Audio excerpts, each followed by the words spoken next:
Hey everyone, welcome back to the channel. My name's Michael or PokeOz.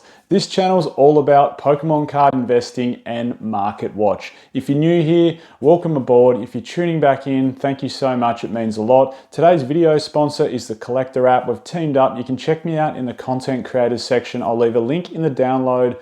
I'll leave a link to download in the description of this video. And also there's some really cool giveaways on the Collector app for pro users. They're getting bigger and bigger each month as the community and the app users grow. So great opportunity to go in the draw to win some massive prizes with Collector. Today's video is a contentious one. And this is what I see a lot of the time. I see it emailed to me, I see it in Facebook groups, Reddit groups, YouTube, that I suppose the naysayers will say modern Pokemon card booster boxes will never go up.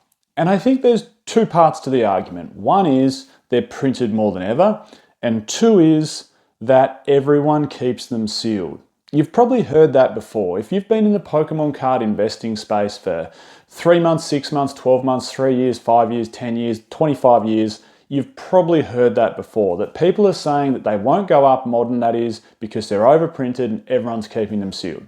And hey, look, I actually agree with those 2 points, but I have some massive counter arguments that I want to present to add some weight as to why they will go up.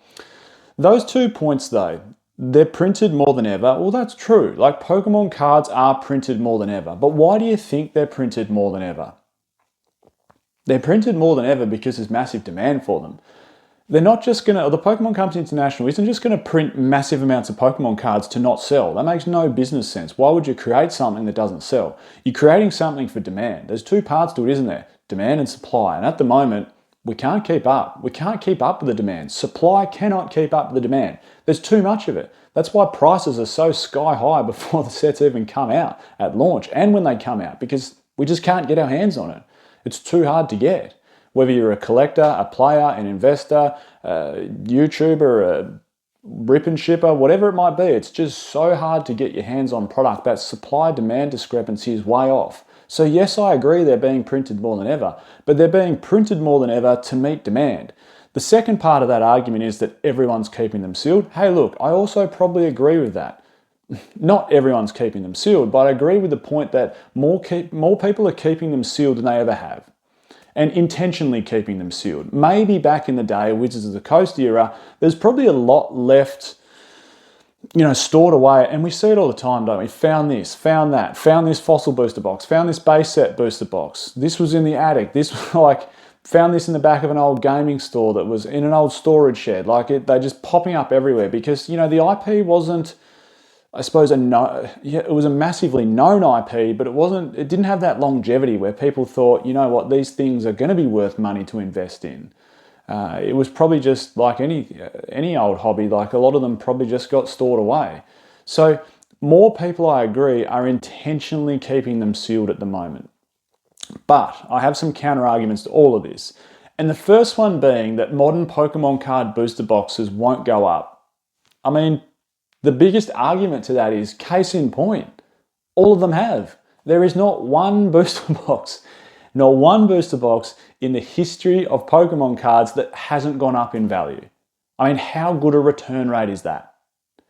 Imagine if someone said to you, you can invest in a multiple range of stocks and all of them will go up.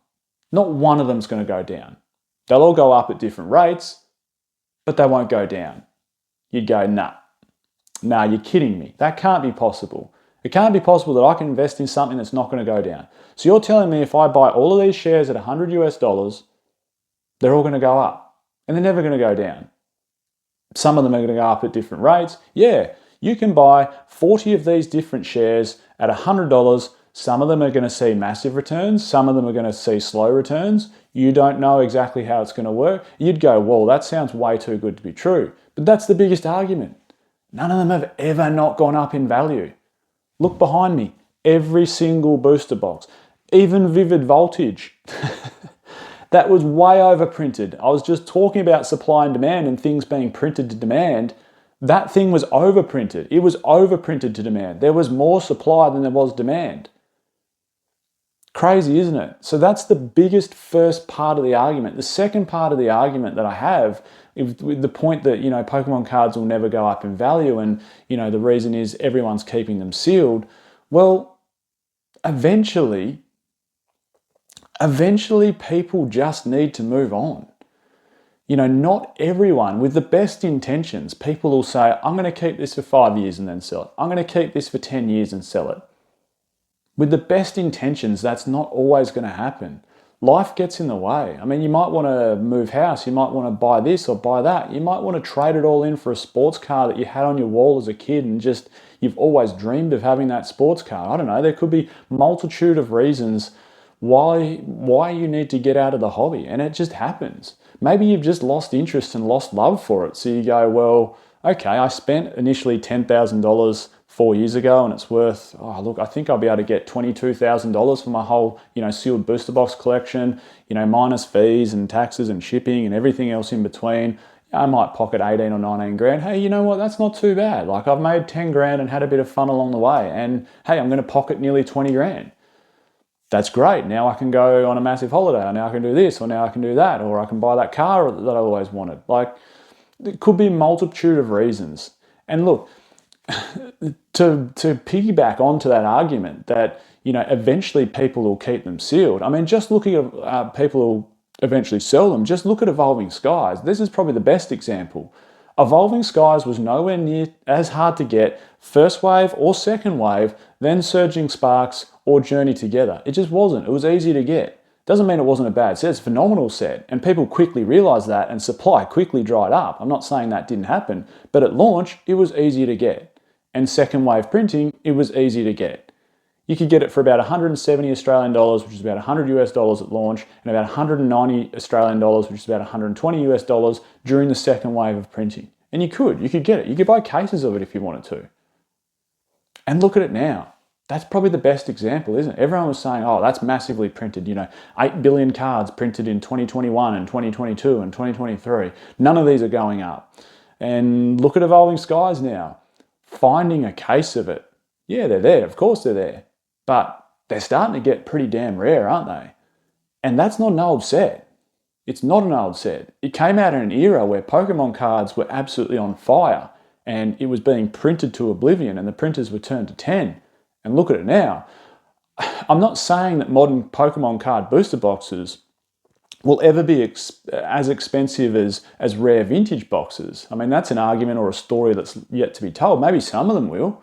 Maybe Team Up will reach $10,000. Maybe Evolving Skies will reach $10,000. Maybe one day, in 10 years' time, Evolving Skies will be worth more than, say, I don't know, a rarer, lower print era box like Heart Gold Sold Silver Unleashed, which is currently about 7,000 US dollars. Maybe it'll be worth more than that, even though that's, 12 years older and way less printed and whatever it might be. But did it have that demand and urgency that Evolving Skies had? Well, no, it didn't at the time. So maybe this will actually help modern booster boxes. Maybe people should think about it that way. And to finalise the argument about modern booster boxes and certainly not being worried about them, I mean, look at all of Scarlet and Violet booster boxes. These are not rare. They're being printed massively, but demand is absorbing them way quicker than supply can get out there. And what do we see when that happens? It's simple, it's simple economic principles, isn't it?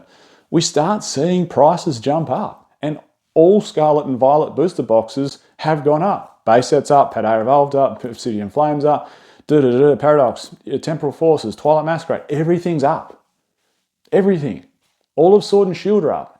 And similar era, people were going, Sword and Shield was massively overprinted. We're never going to see these boxes go up. Yeah, people were going, Evolving Skies will go up. Yeah, that's an outlier because it's such a phenomenal set. Nothing else will, though.